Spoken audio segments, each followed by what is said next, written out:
amazing people. So welcome to another vlog. So today, pupunta kami ngayon sa dagat kasi mayroong nag-imbita sa amin, nakaklase at kakilala ni ate. Bibigyan kami ng isda. So masasaksihan natin, makikita natin kung paano sila mangisda. So pero dahil maaga pa naman kasi mga 10 or 10:30 sabi niya. So ihatid muna natin yung mga pamangkin, yung anak ni ate. Tapos mag-jogging muna tayo habang nag-aantay ng oras mamaya. So mag-leggings lang, t-shirt, and rubber shoes. So let's go! I'm so excited! Please don't forget to like and subscribe. And please click the bell button para updated kayo lagi sa aking mga darating na videos. And always remember, life is beautiful. A few moments later. Dito na kami sa dagat. So aantayin namin yung mga nanguha ng isda. Ayan. Masasaksihan na natin kung paano ang pamumuhay dito sa LU. Yes. Ayan. So, ayan. Ito yung parang pahingaan nila. May kubo sila. Tapos ito din yung lagayan ng mga isda. Ayan yung mga gamit din nila, oh. Ayan, mga gamit din nila mga yan. Extra siguro. Ayan, may bangka doon, oh. Ayan, so antayin natin dahil nandun pa sila, nangunguha pa sila ng isda. So hello amazing people. So nandito kami ngayon sa dagat. So mayroon silang kubo dito. So nag-aantay kami ng aking pinsan. Ayan, inaantay namin yung mga nanguha ng isda. Dahil merong nag-imbita sa amin, kaklase niya, kakilala niya. So, ayun na nga. So, bibigyan daw kami ng isda. So, may ulam na naman kami. So, ganito lang naman yung buhay nila dito sa LU.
Kuya, anong pangalan nun? Pengka, bro. Pinka. Bulong ras. Madam, oh. Bulong ras. Kung nakukunin mo daw. Grabe. Mamaya, madam, marami to. Grabe guys. Ang sisipag nila at nakaka-amaze ang mga tao dito sa LU. So, ito yung pamumuhay nila dito sa LU. Ayan. So, hininila nila yung, hindi ko alam anong pangalan nun, lambat ba? Yun. Para kung makita kung meron silang makukuhang isda. Ayan. Ayan sila. Nakaka-amaze. Grabe. So, antay-antay lang tayo mga amazing people. Grabe, tirik na tirik ang araw. So mag-aantay lang tayo. Grabe, nakaka-amaze ang mga tao dito sa LU. Grabe ang sisipag nila at ang tsatsaga nila, oh. Ganito yung pamumuhay nila dito sa LU, mga amazing people. Ayan. So, kapag walang bagyo, ayan, nangunguha sila ng isda para sa pamilya nila, ganyan, tapos ibebenta din nila yung mga iba, ganun. So, ayan.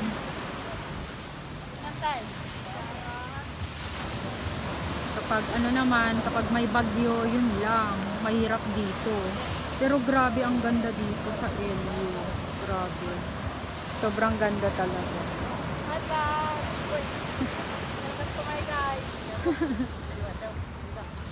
Grabe. So, antay-antay lang tayo. Live Facebook. Sa YouTube. Anong music channel mo?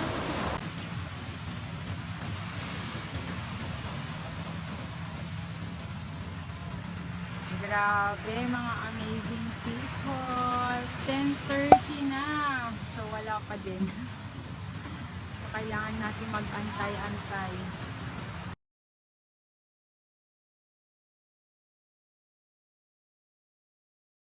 A few moments later.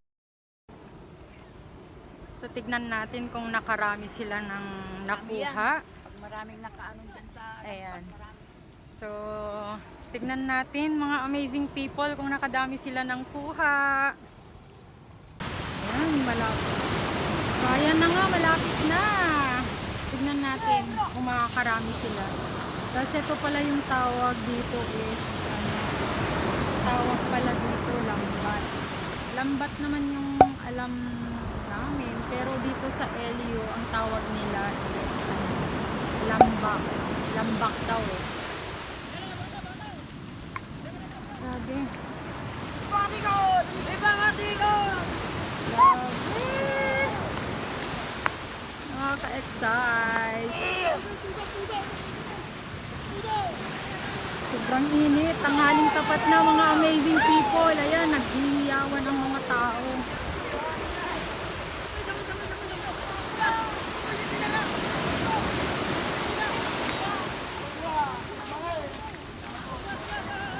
Oh, may mga ano na dyan, oh. May mga baksang. Lihat mo yung kamay. Ayun, pakadyan na lang. Paano mo? Buko na mo. Uri ka, ang problema.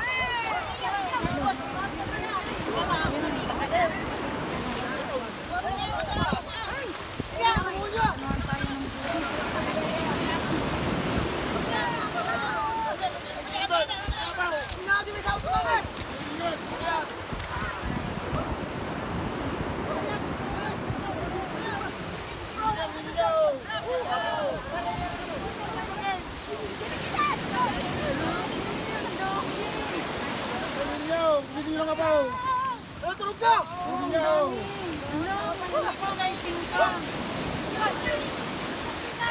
Hindi mo binuli pa nga ako. Ayun sana ko tingka.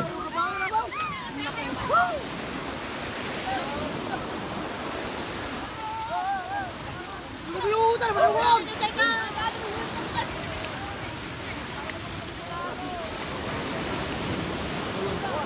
Oh, may pink pa.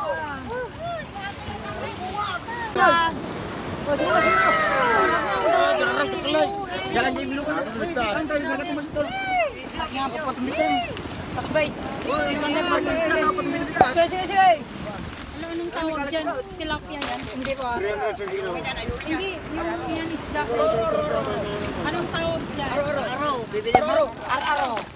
Aro.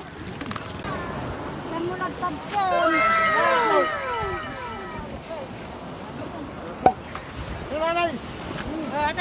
Oh, utang.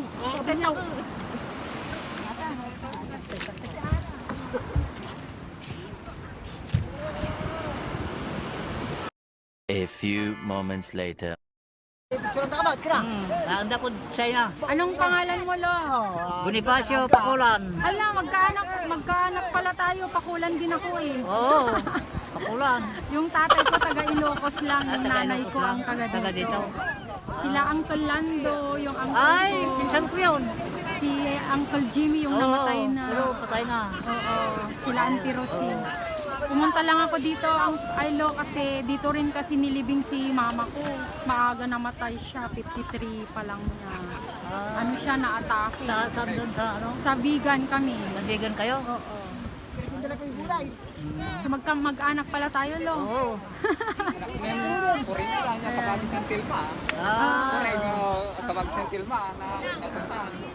Opo, Lo. Lo, ilang taon ka na, Lo? 71. 71. So ilang years ka na ganito yung ano? Hindi lang 20 years. Ito na ba yung pamumuhay mo since nung ano ka? Opo, mama, magmula noong may pamilya ako, Dito dito na. na ako ano. So hindi na po kayo nag-aral, ganon? Ay, nag-aral din, pero hanggang sa ano lang, grade 5. Ay, grade 5 lang. Oo. So kapag may bagyo, malakas yung alon, so hindi po kayo nakakakuha ng Hindi, isda? hindi po ma'am, basta malaki ng araw ng kakabagyo, nasa taas lahat yung bangka namin. Ah. So kapag ganun, Lolo, walang ano, so paano yung pamumuhay ninyo dito? Ay, wala. Ano, Kung may pagutangan sa kapitbahay, umutang ka. Pag wala, wala. Wala. Oo.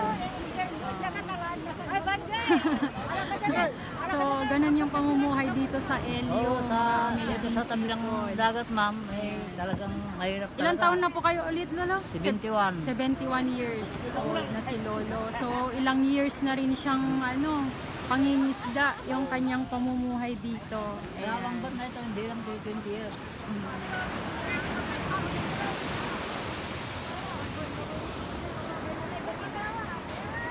Two 2,000 years later. Grabe. Tirik na tirik ang araw. Ay, tirik na tirik ang araw, mga amazing people. So, ayan na yung kakilala ni ate. Nandito na sila. Si Kuya Brian. So, siya po yung nag-imbita sa amin na pumunta kami kung gusto namin. Kasi yun. So, magbibigay daw siya ng isda. So, ayan na nga. So, andito na sila. Yes. Sana madami yung nakuha nila.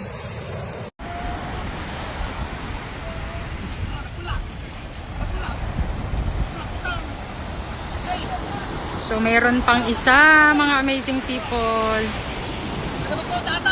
Ayan, meron pang isa.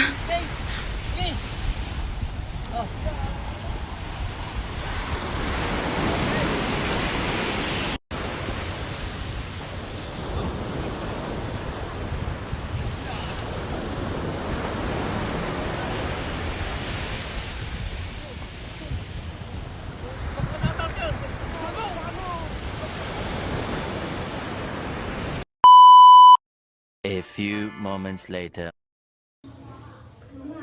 So, ito yung mga isda na binigay sa amin. Fresh from the sea. Yes. Wow!